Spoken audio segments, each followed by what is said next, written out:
Hoje, na nossa aula de artes, vamos falar um pouquinho sobre o que é e para que servem os patrimônios históricos. E também como um artista chamado Alfredo Volpi retrata esses patrimônios na sua obra. Vamos lá? Entender o que é patrimônio histórico envolve compreender a importância da cultura para a sociedade. A cultura é um conjunto de ações como o conhecimento, os costumes, os hábitos, a arte, a dança, entre outros aspectos que podemos observar na sociedade. A palavra patrimônio vem do latim que significa pater, que é um conceito que tem a ver com a noção daquilo que é passado de pessoas mais velhas para pessoas mais novas entre as gerações. Afinal, o que é patrimônio cultural? Patrimônio cultural é tudo aquilo que possui importância histórica e cultural para um país ou para uma pequena cidade, ou até para um pequeno grupo de pessoas, como a arquitetura, as festas, as danças, a música, como eu já tinha dito antes, as manifestações populares, as artes, a culinária, entre outras tantas coisas que são patrimônios culturais nossos. Agora nós vamos falar sobre os patrimônios culturais no Brasil. O Instituto de Patrimônio Histórico e Artístico Nacional, conhecido como IPHAN, existe para proteger esses patrimônios. A missão dele é proteger e preservar os bens culturais e históricos do nosso país, com o intuito de promover a permanência desses bens entre as gerações. O IPHAN reconhece que no Brasil tem 14 patrimônios culturais da humanidade, que também são tombados pela Unesco. Tombado é uma coisa em que a gente não pode mexer, porque ela é histórica, ok? Alguns desses patrimônios históricos que são citados pelo IPHAN são o Centro Histórico de Ouro Preto, em Minas Gerais, o Centro Histórico de Olinda, em Pernambuco, as ruínas de São Miguel das Missões, no Rio Grande do Sul, o Centro Histórico de Salvador, na Bahia, o Santuário do Bom Jesus, de Matozinhos, em Congonhas do Campo, em Minas Gerais, e Brasília, no Distrito Federal, que é aquele prédio onde ficam os políticos, o Planalto Central, certo? Hoje nós vamos focar no Sítio Histórico de Olinda, aqui em Pernambuco, que fica bem aqui pertinho.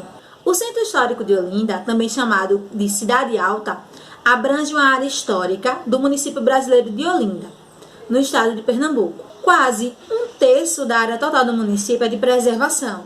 Como assim? A preservação desse sítio histórico, ela começou na década de 1930, muito tempo atrás, quando os principais monumentos foram protegidos por tombamento, como eu já falei. É quando a gente não pode alterar o lugar, quando a gente não pode mexer naquele monumento, porque ele é histórico. A gente não pode pintar sem autorização do IPHAN, a gente não pode construir nada nele sem autorização do IPHAN, certo? A gente precisa dessa autorização, dessas autoridades, para poder fazer qualquer tipo de mudança nesses patrimônios. A partir daí, foram promovidas várias ações no sentido de preservar o patrimônio histórico de Olinda, além do patrimônio arquitetônico, cultural, que existe lá naquele município. Assim como em Recife também, a gente também tem, certo? Vários lugares que são tombados, ok? Como patrimônio histórico, por ter muitos monumentos históricos, como os casarios, que são muito comuns nessas regiões. E é por causa desses casarios que nós vamos falar agora sobre um artista que os retrata muito bem nas suas obras, Alfredo Volpi. Alfredo Foglbecker Volpi, ele nasceu na Itália em 1896 e morreu em 1988.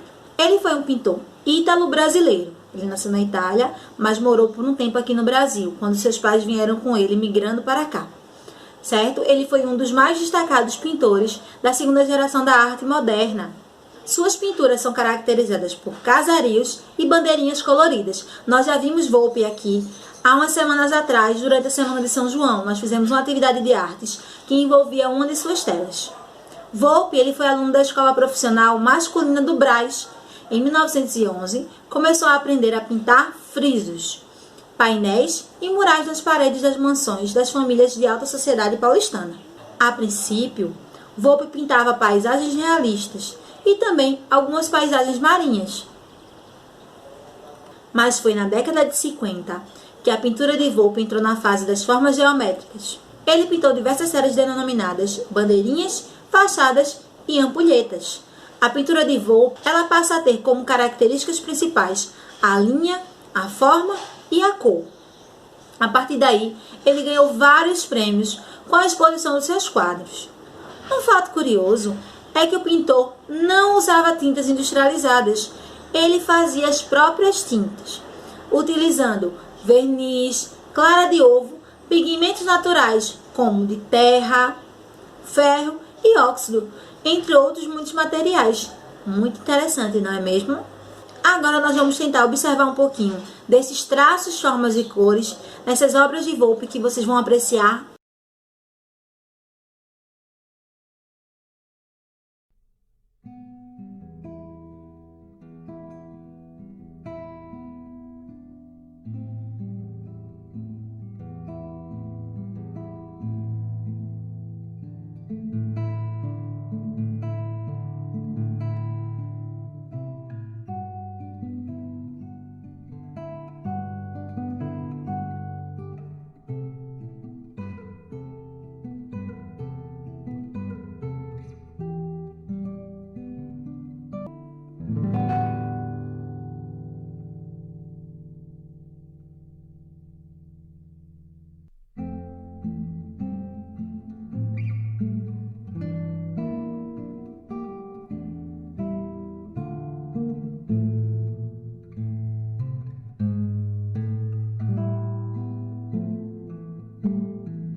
Bem, turminha, eu espero que vocês tenham gostado e aprendido bastante com a aula de arte de hoje, sobre patrimônio histórico e como um artista chamado Alfredo Volpe conseguiu retratar tão bem em suas telas muitos casarões que formam uma parte muito importante dessas obras históricas que estão em Olinda e em Recife. Agora é a vez de vocês se inspirarem novamente em Alfredo Volpe para produzir uma arte bem legal, baseada nas obras dele, que tinham como fonte principal casarios e bandeirinhas. Não esqueçam de registrar sua obra e mandar pra gente. Até a próxima. Tchau, tchau. Yeah, we ain't sleeping at all, yeah. I'm seeing stars, yeah. Gave me your number, but I never called. I got too faded off the wet. Said your name, but I forget. Now you lying in my bed, and I'm just stuck at 1% in my hand. Ashes on my pants, a message from my bank. They said I